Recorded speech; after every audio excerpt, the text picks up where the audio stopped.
नमस्कार, good morning, जय हिंद प्यारे दोस्तों। स्वागत है आप सभी का एक बार फिर से आपके अपने इस परिवार लर्न विद डीएस सर पर। साथियों, आज की इस क्लास में हम आप सभी के लिए एक बार फिर से लेकर के आए हैं रीजनिंग की एक बेहतरीन क्लास, जो कि आगामी सभी प्रतियोगी परीक्षाओं के लिए एक इम्पोर्टेंट क्लास होगी। प्यारे दोस्तों, आज की क्लास में हम रीजनिंग का पार्ट नंबर 3 देखने वाले हैं। बहुत ही शॉर्ट ट्रिक के माध्यम से इस क्लास को जानने का प्रयास करेंगे। प्यारे दोस्तों, बात करते हैं आज की इस क्लास की, तो कुछ इस प्रकार से प्रश्नों का अध्ययन करेंगे। जैसे कि क्वेश्चन नंबर 17 आपके सामने है, लिखा है निम्न में से क्वेश्चन मार्क के स्थान पर क्या आएगा। देखा जाए तो एक लुप्त संख्या का अच्छा सा क्वेश्चन है और तीसरी वाली आकृति में जो लुप्त नंबर है वो हमें ज्ञात करना है। इसके अतिरिक्त हम प्रश्न नंबर 13 देखेंगे, जिसमें लिखा है हाथ का संबंध अगर कलाई से है तो पैर का संबंध किससे होगा। प्यारे साथियों, ये भी एक बहुत ही प्यारा सा क्वेश्चन है। तो चलिए बिना किसी देरी के शुरू कर लेते हैं आज की इस प्यारी सी क्लास को, और बहुत ही महत्वपूर्ण क्वेश्चन रहने वाले हैं। तो प्यारे दोस्त, इस क्लास को आप सभी अंत तक जरूर देखिएगा।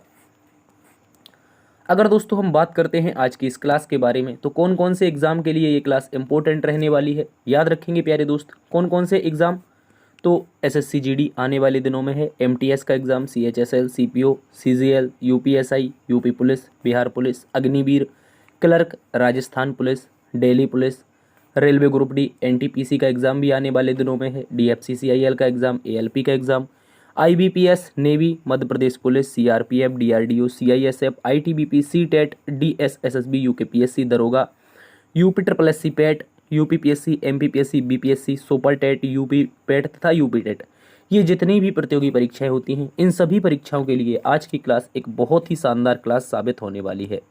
तो प्यारे दोस्त, आप लोग अंत तक इस क्लास को जरूर देखेंगे। और आप लोगों से एक और रिक्वेस्ट है यार, यदि लाइक नहीं किए हो तो कर दीजिए, एक प्यारा सा कमेंट कर दीजिए, साथियों को इस क्लास को साथियों में शेयर कर दीजिए, और चैनल पर पहली बार आए हैं तो सब्सक्राइब करके बेल आइकन ऑन कर लें, ताकि आने वाली जो भी क्लासेस हो उनका नोटिफिकेशन आप तक पहुंचता रहे। इसी के साथ प्यारे दोस्त, आज का पहला सवाल आप सभी के सामने है। सभी मेरे प्यारे साथी इस प्रश्न का एकदम सही जवाब बताएंगे। बोला गया है निम्नलिखित 4 अक्षर समूहों में से 3 अक्षर समूह एक निश्चित प्रकार से एक समान है, इसी प्रकार एक समूह बनाते हैं। कौन सा अक्षर समूह उस समूह से संबंधित नहीं है। यानी प्यारे दोस्त, एक यहाँ पे वर्गीकरण का प्यारा सा क्वेश्चन पूछा गया है। 4 अक्षर समूह दिए हैं, जिनमें से 3 एक निश्चित प्रकार से समान है, एक असमान है। असमान की पहचान करनी यानी विषम की पहचान करनी है। तो प्यारे साथियों, गौर से देखेंगे सभी का स्थानीय मान। जैसे विकल्प नंबर 1 में आर होता है 18 पर, ओ 15 पर होता है और एल 12 पर होता है। प्यारे साथी, डब्लू की बात करते हैं, दूसरा विकल्प देखिए 23, टी हमारा 20 पर होता है, डब्लू 23 पर, टी 20 पर और क्यू 17 पर होता है। प्यारे साथी, उसी प्रकार 15 पर हो जाता है ओ, 14 पर हो जाता है एन और एल हो जाता है 12 पर। इसी प्रकार आगे देखेंगे तो एल 12 पर हो जाता है, चौथे नंबर विकल्प में आई 9 पर हो जाता है और एफ 6 पर हो जाता है। देखो प्यारे दोस्त, अगर आप इनको देखेंगे तो ये एक प्रकार से एक जैसे हैं। कैसे? 15 और 18 के बीच में 3 का अंतर है, 15 और 12 के बीच में भी 3 का अंतर है, यहाँ 23-20 में 3 का अंतर है, यहाँ देखोगे 20-17 में भी 3 का अंतर है, लेकिन यहाँ पे आप देखोगे तो ये 1 का अंतर है और यहाँ पे 2 का अंतर है। चौथा विकल्प देखिए, इसमें भी 3 का अंतर है दोनों जगह। तो प्यारे दोस्त, आप कहोगे 3 ऐसे विकल्प हैं जहाँ पे निश्चित रूप से 3 का अंतर चल रहा है, विकल्प नंबर 1, विकल्प नंबर 2 और विकल्प नंबर 4 में। जबकि हम विकल्प नंबर 3 की बात करते हैं तो ये -3 के समीकरण को फॉलो नहीं कर रहा है, इस कारण से ये अलग है, इस समूह से संबंधित नहीं है। कौन कौन से समूह में संबंध बना रहे हैं? तो 1 नंबर, 2 नंबर और 4 नंबर। कौन सा विषम है? तो बोलेंगे विकल्प नंबर 3। अगले प्रश्न में आ जाइए साथियों। अगला प्रश्न आप सभी के सामने दर्पण प्रतिबिंब से है। एक प्यारा सा क्वेश्चन दे रखा है, इसको देखिए। बोला है दर्पण को नीचे दर्शाए अनुसार mn पर रखे जाने पर दिए गए संयोजन का सही दर्पण प्रतिबिंब क्या होगा। प्यारे दोस्तों, कहने का सीधा सा मतलब है दर्पण प्रतिबिंब बताना है, और मैंने हमेशा आपको बताया है जब भी वस्तु दर्पण के नज़दीक होगी उसका प्रतिबिंब नज़दीक बनेगा, यदि वस्तु दर्पण के दूर है तो उसका प्रतिबिंब भी दर्पण से दूर ही बनेगा। तो सबसे पहले तो देखिए, सबसे पहले दर्पण के नज़दीक है आर और सबसे दूर कौन है एच, तो एच का प्रतिबिंब सबसे दूर बनेगा और आर का सबसे नज़दीक बनेगा। तो आर हमारा कुछ इस प्रकार से दिखेगा, ऐसा। आप कहोगे बिल्कुल सही, तो ये उल्टा आर बना है और ये पी बना है। 2 विकल्प हमने सीधे सीधे गलत कर दिए। अब प्यारे दोस्त, हमारे पास बचता है ई, तो हमारा जो ई बनेगा वो कुछ इस प्रकार से, 1 मिनट, वो हमारा जो ई होगा वो कुछ इस प्रकार का बनेगा, ठीक है। और डी जो आया है, जो डी है ये कुछ बी की तरह बन जाएगा, किसकी तरह, बी की तरह बन जाएगा प्यारे साथी, तो बोलेंगे बी की तरह बन जाएगा, ठीक है। ये डी हमारा बी, एक मिनट यार, ये डी हमारा बी की तरह व्यवहार करेगा। साथ हमारा उल्टा हो जाएगा, कैसा हो जाएगा, ऊपर की ओर होगा लेकिन उल्टा होगा। तो भैया अगर 3 नंबर विकल्प में देखोगे आप लोग तो ये 7 नीचे की तरफ मुँह कर गया, तो ये गलत हो गया। अब बचा केवल और केवल ऑप्शन नंबर 1। तो इस प्रकार से हमारे प्रश्न का जो उत्तर बना वो ऑप्शन नंबर 1, क्योंकि 2 और 4 हम पहले एलिमिनेट कर चुके थे, तीसरा अब हमने एलिमिनेट कर दिया, तो बचा हुआ विकल्प हमारा सही जवाब है, ठीक है। याद रखेंगे। इसके बाद एल का इस प्रकार से बन जाएगा और 4 का इस प्रकार से बन जाएगा और एच तो एज इट इज रहता ही है, तो यही इसका एकदम सही जवाब है प्यारे दोस्त, विकल्प नंबर 1। चलिए अगले प्रश्न में आ जाते हैं। अगला प्रश्न प्यारे दोस्तों कोडिंग डिकोडिंग से है, और कोडिंग डिकोडिंग में आपसे पूछा गया है एक निश्चित कोड भाषा में KIOSK को ये लिखा जाता है, फ्लेम को ये लिखा जाता है, तो उसी कोड भाषा में इंजॉय का कोड बताना है। प्यारे साथियों गौर से समझते हैं। सबसे पहले लिखा है KOI, इसके बाद में क्या है S और K, ये हमारे पास एक लेटर है। इसको जो प्यारे दोस्त लिखा गया है वो क्या लिखा गया है, आप बोलोगे L लिखा है, इसके बाद में J लिखा है, इसके बाद में R लिखा है, और इसके पहले आगे देखोगे तो T लिखा है और L लिखा है, ठीक है। इसके बाद आगे चेक करते हैं तो एक और कोडिंग दी गई है किसकी, फ्लेम की। फ्लेम में FLA, उसके बाद में M और E, ये रहा फ्लेम। अगर हम फ्लेम की बात करते हैं तो फ्लेम को प्यारे दोस्त लिखा गया है G, क्या लिखा गया है, तो याद रखेंगे इसको लिखा गया है G, G के बाद में M, उसके बाद में D, इसके बाद में N और इसके बाद में F, ये लिखा गया है फ्लेम को। हमें तो भैया कोडिंग से मतलब है किसकी, आप कहोगे सर हमें कोडिंग से मतलब है इंजॉय की। इंजॉय क्या होगा, INJ और इसके बाद में O और Y, इसकी हमें कोडिंग चाहिए प्यारे दोस्त। अगर हम इसकी कोडिंग की बात करते हैं तो इनके स्थानीय मान से देखिए, अगर आप देखोगे के में एक जोड़ा L हो गया, और यहाँ पे O नहीं यार I होना चाहिए, मैंने उल्टा लिख दिया, अच्छा इसको उल्टा लिख दिया, O पीछे है I पहले है, ठीक है, इसको मैंने उल्टा लिख दिया, थोड़ा सा इसको मैं सही करता हूँ, उसके लिए क्षमा चाहते हैं। देखो यहाँ पे I है और यहाँ पे हमारा O है, इस तरह से था। तो I के बाद क्या हो गया, J हो गया, S के बाद होता है T और K के बाद होता है L, यानी कि शुरुआत के 2 अक्षर के बाद के अक्षर लिखे हैं और लास्ट के 2 अक्षर के बाद के अक्षर लिखे हैं। तो मैं भैया शुरुआत के 2 अक्षर के बाद के अक्षर लिखूंगा, जैसे ही ई में एक जोड़ूंगा तो क्या आएगा, F। तो विकल्प की हमारी शुरुआत जो होगी वो F से होगी। तो भैया ई वाले तो गलत हो गए और जी वाले भी गलत हो गए। अब ये सारे विकल्प गलत हैं, बचा हुआ विकल्प एक है, ऑप्शन नंबर 1। तो ऑप्शन नंबर 1 हमारा इसका सही जवाब हो जाएगा, क्योंकि ई में एक जुड़ेगा तो F आएगा। जैसे हमने के में एक जोड़ा पहले नंबर में, इसको देखिए, के में एक जोड़ा तो L आया, उसी प्रकार से F में एक जोड़ा तो G आया। तो भैया वही लॉजिक यहाँ पे लगाएंगे, ई में एक जोड़ेंगे तो F आएगा और F से एक विकल्प शुरू हो रहा है, वही सही उत्तर है। N में एक जोड़ोगे O आएगा, लास्ट वाले को देख लीजिए, O में एक जोड़ोगे P आएगा और Y में एक जोड़ोगे तो Z आएगा, मतलब ZP लास्ट में भी है। और बीच वाले का जो लॉजिक है वो +3 का है, किसका है, +3 का, +3 का लॉजिक है। यहाँ पे आपका M आ जाएगा और इसमें देखो +3, A में 4 पहुँचने के लिए +3 किया है इसने बीच में, और यहाँ भी +3 ही किया है बीच में। तो बीच वाला लेटर तो +3 कर रहा था और आसपास के लेटर +1 कर रहे थे। इस कारण से हमारा जो सही उत्तर है वो ऑप्शन नंबर 1 है। अगले प्रश्न में आ जाइए। अगला प्रश्न लुप्त श्रृंखला से है। लुप्त श्रृंखला एक प्यारा सा संयोजन आपको दे रखा है और इस संयोजन में आपको बताना है कि जो रिक्त स्थान है उनके स्थान पर कौन से लेटर हम फिल कर सकते हैं। तो सबसे पहले ऐसी श्रृंखला को बनाने के लिए हम अलग से श्रृंखला लिखेंगे। क्या होगा, सबसे पहले K है, इसके बाद में प्यारे दोस्त J है, फिर क्या है, डैश है, आगे देखोगे तो H है, और आगे देखोगे तो I है, I के बाद में J है, फिर क्या है, K है, फिर क्या है प्यारे दोस्त I है, ठीक है। इसके बाद में क्या है, ये डैश एक आया है, क्या आया है प्यारे दोस्त, आप कहोगे डैश आया है, उसके बाद में J है और क्या है, M है, फिर एक डैश आया है प्यारे दोस्तों, फिर क्या है, E है, इसके बाद में क्या है, J है, और एक डैश आया है और आगे K है। प्यारे साथियों, जब भी ऐसी श्रृंखला हमें पूर्ण करनी है तो सबसे पहले पदों को गिनना बहुत ज़रूरी है। पदों को गिनेंगे 1 2 3 4 5 6 7 8 9 10 11 12 13 14 15 और 16। प्यारे साथियों, आप लोगों को पद मिले हैं टोटल मिलाकर के 16। कितने मिले हैं, तो आप कहोगे 16। सर 16 को तो हम सीधा 4 गुणा 4 के पैटर्न में काटते हैं। आप कहोगे हाँ सर, तो 4 गुणा 4 के ही पैटर्न में हम इसको काट लेते हैं। चलिए बिल्कुल काटेंगे। पहले 4 लेटर यहाँ पे, दूसरे 4 लेटर यहाँ पे, तीसरे 4 लेटर यहाँ पे और लास्ट के 4 लेटर हमारे हो जाएंगे। अब देखिए अगर मैं इसके लॉजिक की बात करता हूँ, एक बहुत ही प्यारा सा लॉजिक होगा, आपको केवल समझना है इसको, बैठ के देखना है कैसे करेंगे। देखिए यदि हम पहले स्थान पर, देखो गौर से समझो, के पहले स्थान पर है, आगे देखोगे तो आई हो गया है, यानी कि 11 और दोस्त यहाँ पे 9, यानी 2 घटा है। और अगर फिर से हम इसमें 2 घटा दें, अगर हम फिर से 2 घटा दें, 11 में से 2 गया 9, 9 में से 2 जाएगा तो 7, और 7 पर जो लेटर है वो जी आता है। कहीं पर जी है किसी में, दूसरे नंबर पे, दूसरे नंबर पर जी इसमें है, हो सकता है ऑप्शन नंबर 2 बन जाए। अब देखो ये हो गया, और इसके बाद में यहाँ पे घटेगा पहले लेटर में, तो ये क्या हो जाएगा, 5 हो जाएगा।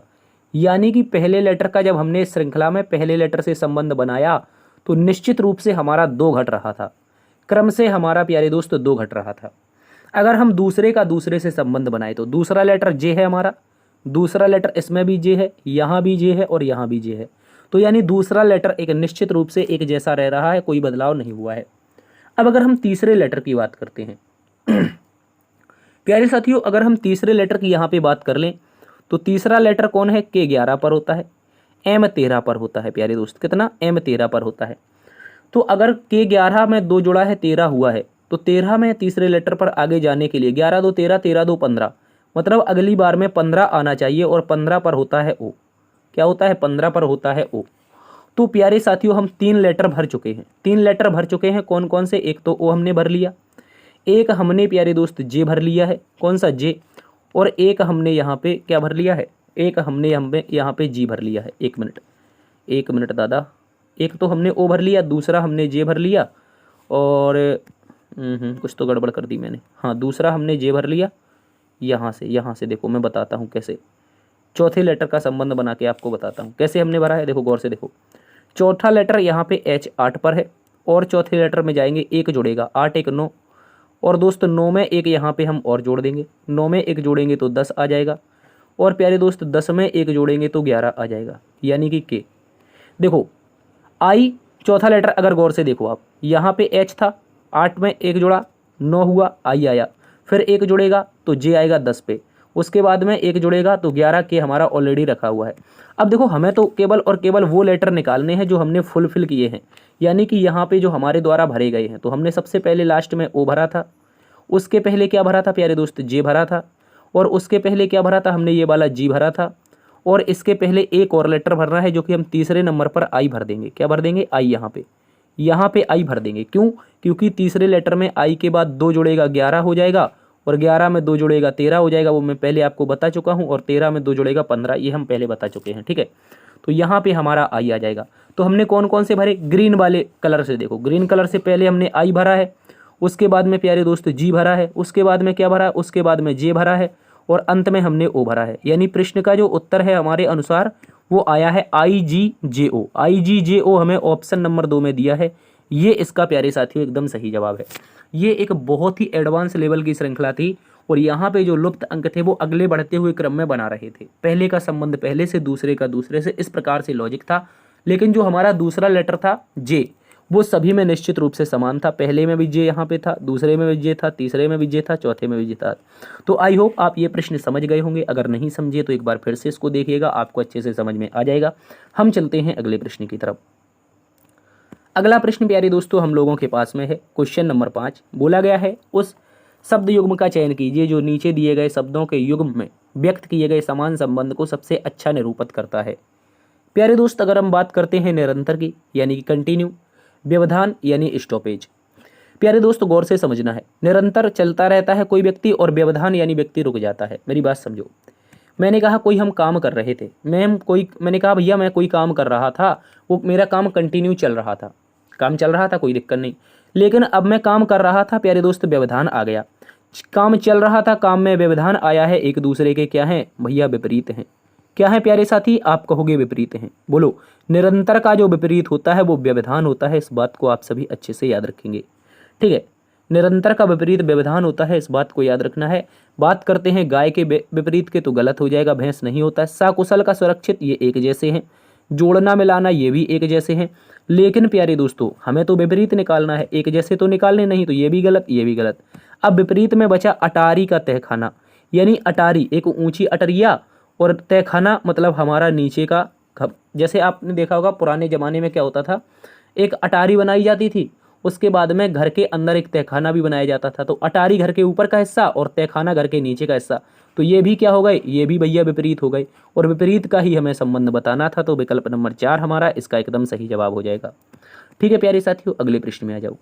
अगला साथियों क्वेश्चन कैलेंडर का है, एक प्यारा सा क्वेश्चन है, इसको देखते हैं।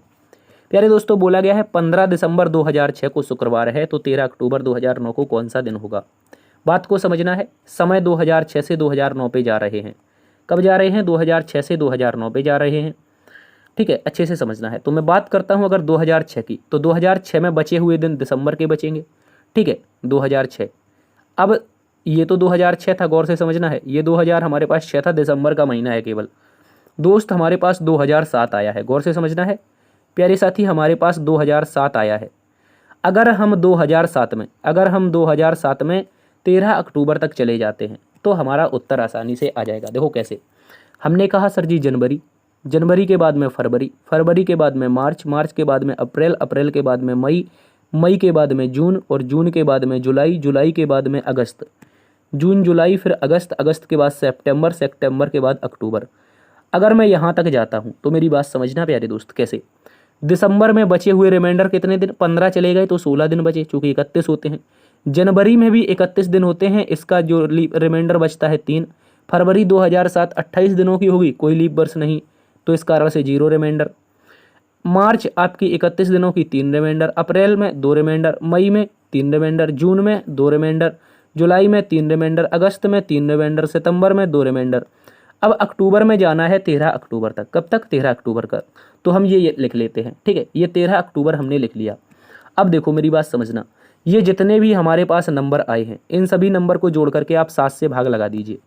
आप क्या करिए मेरे प्यारे दोस्त, यहाँ पे जितने भी नंबर आए हैं इनको जोड़ करके 7 से भाग लगा दीजिए, या फिर सीधा 7 से काट दीजिए। जैसे मैं कह रहा हूँ 2, 1 मिनट देखो मेरी बात समझो, 2 2 4 3 7, ठीक है, 3 3 6 1 3 3 6 1 तो है ही नहीं, 1 मिनट 1 मिनट 1 मिनट, 2 2 3 2 2 4 2 2 4 3 7 कट गए, 3 3 6 6 2 8 8 3 11 11 3 14, ये भी पूरी तरह से कट जाएगा। अब बचा 13, 13 का रिमाइंडर बचेगा 6 और 16 का रिमाइंडर बचेगा 2। कैसे, हमने 7 से भाग लगा रहे हैं इनमें। ठीक है, अब 6 और 2 हो गया 8, 8 इन दोनों को काटोगे तो यहाँ से रिमाइंडर हमारे पास टोटल जो आएगा वो 1 आएगा। कितना आएगा प्यारे साथी, 1 आएगा। कैसे, आप समझ रहे हो या मैं अपने आप करते जा रहा हूँ। मैं इनको छोटा कर रहा हूँ, सभी को जोड़ करके 7 से भाग लगाऊंगा। आप इन सभी को जोड़िए, 16 3 0 3 2 3 2 3 3 2 13, इन सभी को जोड़ेंगे। जब जोड़ करके योग करेंगे और 7 से भाग लगाएंगे तो रिमाइंडर 1 आ जाएगा। वही मैंने यहाँ पे शॉर्टकट से कर लिया है थोड़ा। ठीक है, अब हम प्यारे दोस्त 2007 में आ चुके हैं। देखो अब हमारे पास कौन सा दिन है आज का दिन समझिए कैसे। मैं कह रहा हूँ मेरे पास 13 अक्टूबर तक का समय आ चुका है। कब तक का आ चुका है भैया, 13 अक्टूबर का हमारे पास समय आ चुका है। और कौन सा दिन आया, चूंकि हम इस शुक्रवार में 1 जोड़ देंगे तो क्या आ जाएगा, शनिवार। 13 अक्टूबर 2007, मेरे भैया बात समझनी है, 13 अक्टूबर 2007 हमारे पास शनिवार है। हमसे पूछा है 13 अक्टूबर 2009, चूँकि एक जैसे दिन है तो 2007 ये रहा, ये 2007 है। अगली बार में क्या आएगा भैया, 2008 आएगा। और 13 अक्टूबर तक जाने के लिए 2009 तक हमें जाना पड़ेगा। तो जस्ट आगे जाएंगे तो +1 जुड़ जाएगा। ठीक है, कितना जुड़ जाएगा, 1 साल बढ़ेगा, 1 दिन बढ़ जाएगा। ठीक है, 13 अक्टूबर से अगर हम 13 अक्टूबर 2008 में जाते हैं तो ये इसमें कितना जुड़ जाएगा। तो आप कहोगे सर यहाँ पे 13 अक्टूबर तक जाने के लिए 1 जुड़ेगा, 2008 में जाने के लिए। लेकिन भाई मैं कहूँगा कि यहाँ पे 1 नहीं जुड़ेगा, यहाँ पे 2 जुड़ेगा। 2 क्यों जुड़ेगा, क्योंकि प्यारे साथी ये आपका एक लीप वर्ष है, तो फरवरी 29 दिन की। तो 1 के स्थान पर हम सीधा इसमें 2 जोड़ेंगे। कितना जोड़ेंगे, इस 1 के स्थान पर हम सीधा 2 जोड़ेंगे। किस में जोड़ेंगे, इस शनिवार में। जब शनिवार में 2 जोड़ लोगे तो 13 अक्टूबर 2008 का दिन आ जाएगा। हमें 13 अक्टूबर 2008 का नहीं चाहिए, हमें तो चाहिए 13 अक्टूबर 2009 का। तो प्यारे दोस्त अगले साल जाने के लिए 1 और जोड़ दोगे। ठीक है, तो टोटल ओवरऑल जो हमारा ऐड बनेगा वो इस शनिवार में 3 का बनेगा। किसका, 3 का। क्यों, क्योंकि 2 का तो ये ऊपर और 1 ये नीचे का। ठीक है, तो अब जब हम शनिवार में 3 जोड़ेंगे, शनिवार में 3 जोड़ने के बाद मतलब क्या है, रविवार, सोमवार और मंगलवार। प्यारे साथी 13 अक्टूबर 2009 का जो दिन होगा वो मंगलवार आ जाएगा। Option number 2। क्या आ जाएगा? ऑप्शन नंबर 2 आ जाएगा, इस बात को याद रखेंगे। ये इसका एकदम सही उत्तर है। प्यारे साथियों, आप चाहो तो बेसिक, ये एकदम बेसिक है। शॉर्ट ट्रिक कैसे कर सकते हैं भैया? शॉर्ट ट्रिक करने के लिए आप 15 दिसंबर 2009 तक पहुंच जाओ। सीधे पहुंचोगे तो 6 3 9 3 जुड़ेगा तो 4 आपको जोड़ना पड़ेगा, चूंकि 8 का लीप वर्ष है। अब 15 दिसंबर 2009 में पहुंच गए, अब आप वापस आइए वहां से 13 अक्टूबर तक, तो फिर आपको वो शॉर्ट ट्रिक के माध्यम से करना पड़ेगा। चाहे शॉर्ट करो चाहे लॉन्ग करो, ये एक बेसिक है। चूंकि इसके महीने अलग अलग दिए गए हैं, इस कारण से हमें इस प्रकार से करना पड़ेगा। तो आई होप इस प्रश्न को भी आप समझे होंगे। समझ में आया है तो जरूर इसको एक बार फिर से देखिए अगर नहीं आया है, ठीक है। चलिए अगले प्रश्न में चलते हैं। इसी के साथ हमारा उत्तर ऑप्शन नंबर 2 है। क्वेश्चन नंबर 7 कथन और निष्कर्ष से है। एक प्यारा सा क्वेश्चन देखते हैं इसको। बोला है सभी अंगूठियां झुमके हैं, यानी जितनी भी हमारे पास A4 अंगूठी हैं, जितनी A4 अंगूठी हैं वो सारे के सारे प्यारे दोस्त क्या हैं? ये सारे के सारे झुमके हैं, ठीक है। अच्छे से समझेंगे, ये सारे के सारे J4 झुमके हैं। एक मिनट में इसको थोड़ा सा बड़ा बनाता हूँ। जितनी भी A4 अंगूठी हैं वो सारी की सारी J4 झुमके हैं। बोला है कुछ अंगूठियाँ जंजीरें हैं, मतलब जो हमारे पास कुछ A4 अंगूठी का पार्ट है, ये इतना इतना सा पार्ट, ये क्या है? ये प्यारे दोस्त J4 जंजीर है। झुमके, झुमके के लिए मैं JS से लिख देता हूँ और जंजीर के लिए केवल J से लिखूंगा, ठीक है। केवल J से मैं जंजीर लिख रहा हूँ और झुमके JS से। अब बोला है सभी जंजीरें चूड़ियाँ हैं, मतलब जितना भी जंजीर का पार्ट है मेरे भैया, जितना भी जंजीर का पार्ट है वो सारा का सारा चूड़ियाँ है। तो चूड़ियों को इस प्रकार से रिप्रेजेंट कर देते हैं, ठीक है। अब देखिए तीनों कथन हमारे पास बन चुके हैं। निष्कर्ष पे आते हैं। निष्कर्ष देखते हैं, आप लोग अच्छे से समझेंगे। बोला है कुछ अंगूठियां चूड़ियां हैं, क्या चूड़ियों का पार्ट A4 अंगूठी से होकर जा रहा है? आप कहोगे बिल्कुल। देखो भैया ये इतना इतना सा जो पार्ट है ये अंगूठी और चूड़ी का कन्फर्म करके जा रहा है, आपको दिखाई दे रहा है, तो मतलब ये वाला पहला सही है। दूसरा, कुछ झुमके चूड़ियां हैं, क्या J4 झुमके, JH4 ये झुमके चूड़ी बनेंगे? आप कहोगे हाँ बिल्कुल, ये वाला जो पार्ट है बिल्कुल झुमके और चूड़ियां बन रहा है। अगर ये झुमके चूड़ियां बन रहा है तो इसको हम बना देंगे, ये सही तो ये भी सही। तीसरा, कुछ जंजीरें झुमके हैं, क्या भैया J4 जंजीर J4 झुमके बन रहे हैं? तो आप कहोगे हाँ सर, J4 जंजीर हरा कलर और प्यारे दोस्त ये पर्पल कलर दोनों संबंध बना रहे हैं, तो ये जंजीरें झुमके भी हो जाएंगे, जंजीरें झुमके भी हो जाएंगे, तो ये भी सही है।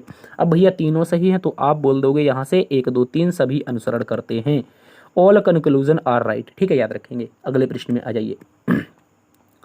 अगला प्रश्न कोडिंग ब्लड रिलेशन से है। एक बहुत ही प्यारा सा क्वेश्चन है, इसको भी समझते हैं, ये आसानी से समझेंगे। बोला है Q + R का अर्थ है QR का पिता है, Q - R का अर्थ है QR की पत्नी है, और Q × R का अर्थ है QR का भाई है, Q / R का अर्थ है QR की पुत्री है।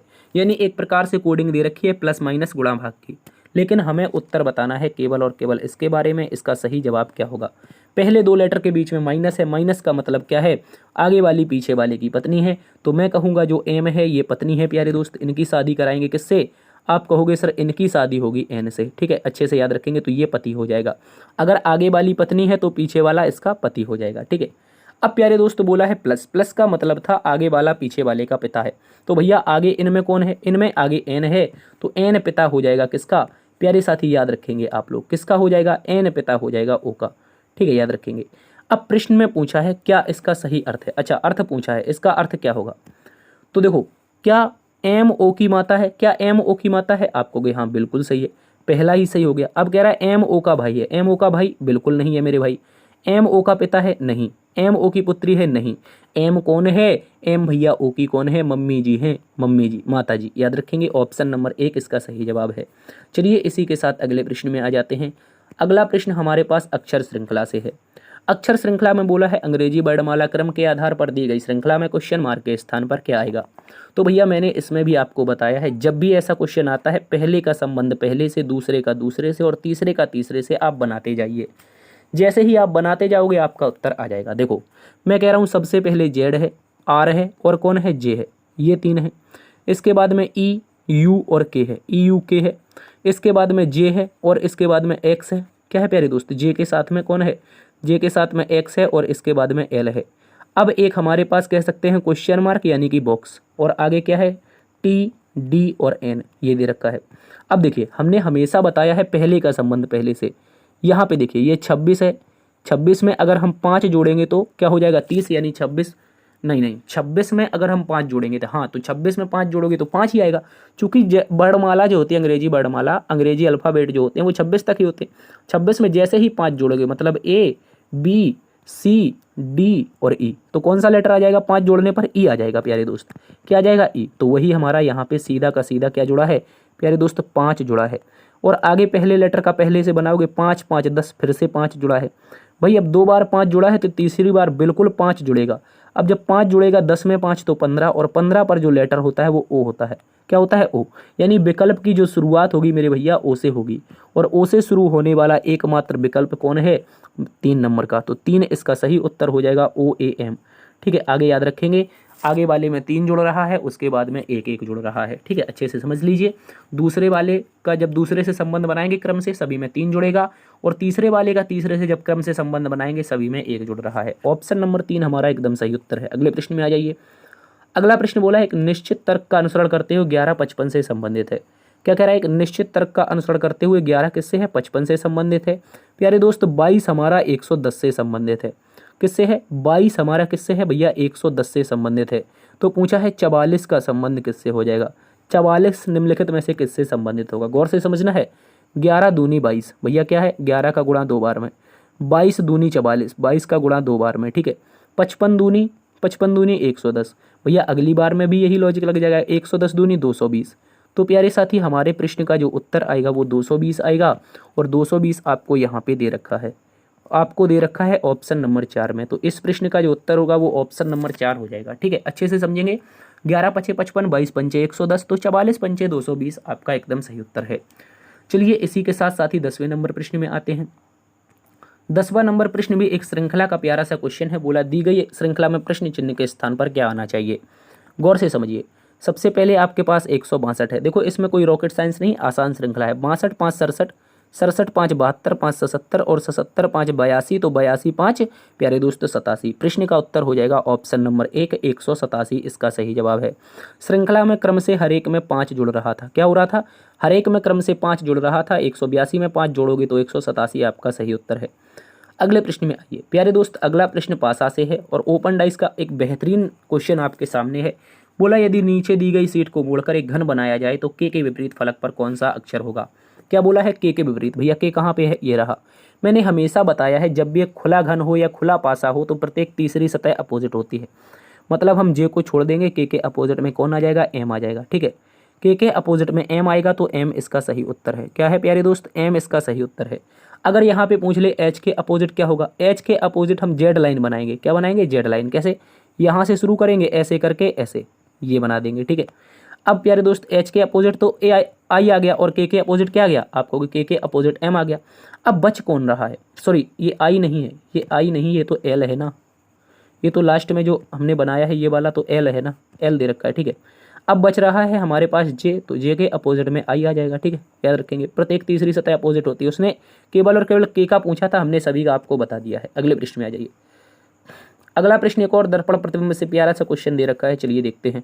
बोला है नीचे दी गई आकृति में उस सही दर्पण प्रतिबिंब को चुनिए जो नीचे दर्शाए गए अनुसार दर्पण को एमएन पर रखने से बनेगा। चलिए देखते हैं प्यारे दोस्त, एक बहुत ही प्यारा सा क्वेश्चन आपके सामने है। देखो क्या दे रखा है, सबसे पहले आपके सामने डी है, तो डी का तो प्यारे साथी डी ही बनता है। डी का जो प्रतिबिंब बनेगा वो केवल और केवल डी बनेगा। यू का आप देखोगे कुछ इस प्रकार से बनेगा। भाई डी और यू इस प्रकार से जो दे रखे हैं वो केवल और केवल ऑप्शन नंबर 1 में है, तो बाद बाकी आगे चेक ही नहीं करना है। ये तो फालतू के दे रखे हैं, ये तो फालतू के हैं। देखो गौर से, डी और यू एज इट इज आपके कहाँ पे हैं? ऑप्शन नंबर 1 में। उसके बाद में जो पी है वो भी उल्टी ऐसी बन जाएगी। ई हमारी एज इट इज दिखाई देगी। 5 हमारा कुछ इस प्रकार से दिखाई देगा, इस प्रकार से, इस प्रकार से। 2 हमारा कुछ यहाँ से ऐसा चलेगा, ऐसा ऐसा, और ये हमारा ऐसा हो जाएगा। ठीक है, और एस हमारा ऐसा हो जाएगा, एच हमारा एज इट इज रहेगा। तो ऑप्शन नंबर 1 में दिया है, बिल्कुल सही है। अगले प्रश्न में आ जाइए। अगला प्रश्न 13 नंबर है। बोला शब्द युग्म का चयन कीजिए जो नीचे दर्शाए गए शब्दों के युग्म को व्यक्त किए गए समान संबंध को सबसे अच्छा निरूपित करता है। यानी प्यारे दोस्त आपके सामने दिया गया है हाथ का संबंध अगर कलाई से है, हाथ का संबंध अगर कलाई से है तो पैर का संबंध किससे हो जाएगा? टखना से। बिल्कुल सही है। देखो कैसे, बात समझो प्यारे दोस्त। जो हाथ होता है, जो हाथ होता है इसका ही एक हिस्सा क्या होती है? हाथ की कलाई। इसका ही एक हिस्सा होती है प्यारे दोस्त हाथ की कलाई। अगर हम बात करते हैं पैर की, पैर का ही एक हिस्सा क्या होता है भैया? टखना होता है। बोलो पैर का ही हिस्सा क्या होता है, टखना होता है। खोपड़ी का पेट होता है, भैया खोपड़ी में पेट होता है, नहीं होता है। कान में बाल होते हैं, आप कहोगे कान में बाल, सर मुंडी में भी बाल होते हैं, ये तो गलत हो जाएगा। जिस प्रकार हाथ में केवल कलाई होती है, हाथ का हिस्सा केवल और केवल कलाई होता है, समझ रहे हो, हाथ में ही आती है कलाई और कहीं नहीं आती है, ठीक है। उसी प्रकार से आपका पैर में केवल और केवल टखना आता है, मांसपेशी में हड्डी बिल्कुल नहीं आती है। मांसपेशी में हड्डी थोड़ी ना आती है, शरीर पूरे शरीर में हड्डियां होती हैं, ठीक है। मांसपेशी में हड्डी नहीं आती, हड्डी में मांसपेशियां आती हैं, ठीक है। समझ रहे हो, मेरी बात को समझने का प्रयास करो, हड्डी के आसपास मांसपेशियां होती हैं। तो ये 3 गलत हैं, उत्तर सही होगा ऑप्शन नंबर 1। क्या हो जाएगा, ऑप्शन नंबर 1 इसका सही जवाब है। अगले प्रश्न में आ जाइए। अगला प्रश्न गणितीय संक्रियाओं से संबंधित है, चलिए देखते हैं। बोला यदि प्लस को भाग में बदल दिया जाए, गुणा को माइनस में बदल दिया जाए तो निम्नलिखित समीकरण में क्वेश्चन मार्क के स्थान पर क्या होगा। भाई आपको जो प्लस है उसको भाग में बदलना है, यानी हम 21 को लिखते हैं, भाग लगा देंगे 3 से। जो माइनस है उसको गुणा में बदलना है, 7 लिख देंगे, और भाग को हम प्लस में बदलेंगे, 11 लिख देंगे, और गुणा को हम क्या लिख देंगे, -4 लिख देंगे। अब इसको बताना है, इसमें क्या लगाएंगे हम, भैया बचपन से समझते आ रहे हैं, क्या लगाते हैं, BODMAS, यही तो होता है हमारा board mass, bracket of divide multiply add subtract, ठीक है, बहुत मास। चलिए देखिए प्यारे दोस्त, सबसे पहले ब्रैकेट ऑफ है नहीं तो डिवाइड से सॉल्व करेंगे। 7 या 21 गुणा में 7, प्लस का 11 माइनस का 4, ठीक है, 7 7 49 हो जाएगा भैया, कितना 49, 49 में प्लस में 11 जुड़ेगा और माइनस का 4 हो जाएगा। 49 11 60 होता है, और माइनस का 4 करोगे तो प्रश्न का उत्तर 56 आ जाएगा। कितना आ जाएगा साथियों, 56 आ जाएगा। 56 ऑप्शन नंबर 3 में है, तो ऑप्शन नंबर 3 इसका सही उत्तर है। क्या हो जाएगा साथी, ऑप्शन नंबर 3। अगले प्रश्न में आ जाइए। अगला प्रश्न एक और आपका गणितीय संक्रियाओं से संबंधित है, ये भी एक अच्छा क्वेश्चन है। बोला यदि टी का अर्थ गुणा एम का अर्थ प्लस के का अर्थ भाग है, जी का अर्थ माइनस है, तो क्वेश्चन मार्क के स्थान पर क्या आएगा। देखो मेरी बात को समझो प्यारे दोस्त, सीधा उसने बोला है के का अर्थ क्या है, भाग है, भाग लगाएंगे 5 से। एम का अर्थ प्यारे दोस्त प्लस है, प्लस लिखेंगे हम 73, एक मिनट, हाँ प्लस लिखेंगे हम 73 को, प्लस लिखेंगे 73 को। टी का अर्थ गुणा है, टी का अर्थ गुणा है तो लिखेंगे 48 हम यहाँ पे। और एम का अर्थ प्लस है, एम का अर्थ प्लस है तो हम यहाँ पे 56 लिखेंगे। और जी का अर्थ क्या है भैया, घटाना है, जी का अर्थ घटाना है तो हम 23 लिखेंगे, घटा करके हम 23 लिख देंगे। अब भाई एक अच्छा क्वेश्चन आपके सामने आ चुका है, एक लंबा सा गुणा चौड़ा करना है, ठीक है। पहले तो हम लगाएंगे यहाँ पे भाग, आ जाएगा हमारा 20, और प्लस में 48 गुणा 73 करना है, तो 8 तिया 24 की 4 होती है, 8 सते 56, 8 तिया 24 की 4, 8 सते 56, 2 58, इसको हम 58 लिखेंगे, 1 छोड़ देंगे। 4 तिया 12 की 2, 4 सते 28 1 29 यहाँ पे आ जाएगा। अगर हम इनका जोड़ करेंगे तो 4 0 9 5 14 1 15 और 3 3504। प्यारे दोस्त यहाँ पे आ जाएगा हमारा 3504, ठीक है। 3504 में हमें 56 जोड़ना है और माइनस का 23 करना है। अगर आप देखें इस 23 को इस 20 से काट दीजिए, माइनस का 3 यहाँ पे 53 कर दीजिए। अब जब 3504 में आप 53 जोड़ेंगे, ठीक है, 56 में से ये 3 एक्स्ट्रा था तो हमने इसमें से घटा दिया तो ये बचा 53। तो 3504 में आप जोड़िए प्लस 53 को। जैसे ही आप 3504 में 53 जोड़ते हैं तो प्रश्न का उत्तर हमारा ऑटोमेटिकली आ जाता है 3557। प्यारे साथी कितना, 3557। 3557 दे रखा है ऑप्शन नंबर 1 में। कहाँ पे, गौर से देखिए, ऑप्शन नंबर 1 में 3557 दिया है, ये इसका एकदम सही उत्तर है। जब भी ऐसा क्वेश्चन आए तो आपको घबराना नहीं है, शांति से गुणा कर लेना है, आ जाएगा आपका उत्तर। चलिए अगले प्रश्न में आ जाते हैं। ऐसे प्रश्न केवल समय बर्बाद करने के लिए होते हैं, एग्जामिनर के द्वारा पूछे जाते हैं, ताकि आप ऐसे प्रश्नों में उलझें और एग्जामिनर आपका समय खा जाए, ठीक है। अब देखो इस प्रश्न में भी बहुत शॉर्ट ट्रिक के माध्यम से करेंगे। ये प्रश्न बहुत सारे स्टूडेंट गलत किया था, ठीक है। कैसे, मेरी बात को समझना है मेरे भाई। देखो एक ऐसा सिंबल पकड़ो, इसमें कुछ नहीं है, एक सिंबल पकड़ लो, आपका उत्तर आ जाएगा। जैसे हमने कहा दिल से लगा हुआ दिल है, सी से लगा हुआ सी है, एस से लगा हुआ एस है, तो ए से लगा हुआ ए आ जाएगा। क्या आ जाएगा, ए से लगा हुआ ए। अगर मेरे भैया ए से लगा हुआ ए आएगा, ए से लगा हुआ अगर ए आएगा मेरे भाई, तो गौर से समझना है, ए से लगा हुआ ए, इस कॉर्नर पर ए होना चाहिए है, इस कॉर्नर पर ए होना चाहिए नहीं है, इस कॉर्नर पर ए होना चाहिए नहीं है, इस कॉर्नर पर ए होना चाहिए नहीं है। अब बताओ 3 उड़ा दिए, सेकंडों का सवाल था, केवल आपको कन्फ्यूज़न करने के लिए। विकल्प नंबर 2, जो विकल्प नंबर 2 है एकदम सही उत्तर है, इस बात को आप सभी याद रखेंगे। ए से लगा ए आएगा, अब आपका ये सही उत्तर है, बाद बाकी आप देख लीजिएगा, ठीक है। एक अक्षर पकड़ना होता है, उत्तर आ जाता है। 2 नंबर इसका सही जवाब है। अब देखो इसको देखिए, ये भी एक शानदार सा क्वेश्चन है, कई सारे एग्जामों में पूछा गया है। बोला दी गई आकृति में कितने वर्ग हैं, भैया वर्ग बताने हैं। बता पाओगे, बिल्कुल बता पाओगे, मेरे होते हुए जरूर बताओगे। कैसे, मैं कह रहा हूँ भैया एक वर्ग, एक वर्ग, उसके बाद में दूसरा यहाँ पे वर्ग, ठीक है, समझते जाना है। दूसरा के बाद में, एक मिनट दादा, दूसरा के बाद में अगर मैं बताऊँ तो तीसरा यहाँ पे वर्ग और चौथा यहाँ पे वर्ग, तो कुल मिला के कितने वर्ग, आप कहोगे 4 वर्ग। प्लस कर लेते हैं सर, अब देखो ग्रीन कलर से देखना है कहाँ पे मेरे भैया, अगर मैं बताऊँ आपको यहीं से एक ये हो गया और एक इसका सबसे बड़ा वाला हो गया, ठीक है। एक मिनट दादा, एक ये सबसे बड़ा वाला, तो मैं यहाँ पे +2 कर दूँ, कोई दिक्कत तो नहीं, आपको भी नहीं होनी चाहिए। अब देखो ये हो गया, अगर मैं आपसे कहूँ तो एक वर्ग ये हो जाएगा, बोलो एक वर्ग ये हो जाएगा, प्लस कर दो। अब देखो 1 और 2 ये रहे, तो इसमें भी हम 1 और 1 यानी कि 2 प्लस और कर देते हैं प्लस। अब देखो भैया, अब कहाँ से एक यहाँ से मिलेगा और इसके साथ में जुड़ा हुआ ये मिल जाएगा, तो 2 प्लस और हो जाएंगे। कितने हो जाएंगे मेरे दोस्त? 2 प्लस और हो जाएंगे। 2 2 4, 4 2 6, 6 4 10, 10 1 11। टोटल जो वर्गों की संख्या आएगी वो प्यारे दोस्त 11 है, इसके अलावा कोई भी नहीं है। क्योंकि हम सबसे बड़ा वाला पहले गिन चुके हैं, सारे के सारे कलर के साथ आपके सामने हैं, कोई अन्य बिल्कुल भी वर्ग नहीं है, केवल और केवल 11 वर्ग हैं। ऑप्शन नंबर 3 सही उत्तर है। अगले प्रश्न में आ जाइए। अगला प्रश्न चाइनीज कोडिंग से है, ये भी एक बहुत ही शानदार क्वेश्चन है। बोला निश्चित कोड भाषा में मैसेजेस आर इनक्रिप्टेड को TGCMJ लिखा जाता है, RU कमिंग को JEFP और MJ लिखा जाता है। तो बताना है उसी कोड भाषा में R का कोड। देखो हमने कल भी बताया था, अगर याद हो, देखो R यहाँ भी है ऊपर और R यहाँ नीचे भी है, यानी कि कोडिंग आपकी इसमें से होगी, दोनों में कॉमन मिलती होगी। दोनों में कॉमन क्या मिल रहा है मुझे बताओ? आप कहोगे MZ यहाँ पे मिल रहा है, मेरे भैया गौर से देखो कहाँ पे MZ सर जी यहाँ पे मिल रहा है और MZ सर जी ऊपर वाले में मिल रहा है, ऊपर वाले में भी R है, नीचे वाले में भी R है, तो R का जो उत्तर होगा MZ होगा। क्या होगा? MZ कौन सा? Option number 1। गौर से देख लो प्यारे दोस्त, ऑप्शन नंबर 1 इसका सही जवाब है। ठीक है, आसान क्वेश्चन है, चाइनीज कोडिंग का पूछा गया था। हाँ, ये क्वेश्चन एक अच्छा क्वेश्चन हो सकता है श्रृंखला का आप लोगों के लिए। देखो इस श्रृंखला को अगर आप देखें तो एक अच्छा सा क्वेश्चन बन सकता है। कैसे बन सकता है? अगर आप देखो यहाँ पे 4 54 4 58, यानी कि प्यारे दोस्त इसको यहाँ तक जाने के लिए इसने 4.7 जोड़ा है। कितना जोड़ा है? 4.7। अगर मैं ऊपर से और आगे जाऊँ तो अगर आप गौर से देखें, ऊपर से आगे जाऊँ 58 6 64, लेकिन यहाँ पे आगे बढ़ने के लिए इसको 5.7 जोड़ना पड़ेगा, क्योंकि 7 ऑलरेडी है। जब 7 में 7 जोड़ेगा तभी तो यूनिट डिजिट 4 आएगा। और 58 5 63, 7 7 14 यानी 64।